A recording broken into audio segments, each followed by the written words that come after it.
سجد وجهي للذي خلقه وشق سمعه وبصره بحوله وقوته فتبارك الله أحسن الخالقين.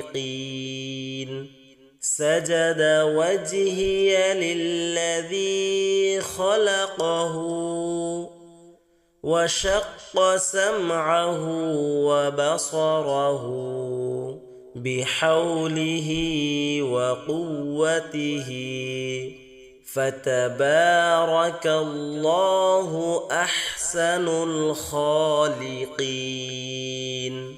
আমার মুখমণ্ডল সিজদা করেছে সেই সত্তার জন্য যিনি একে সৃষ্টি করেছেন আর নিজ শক্তি ও ক্ষমতা বলে এর কান ও চোখ বিদীর্ণ করেছেন।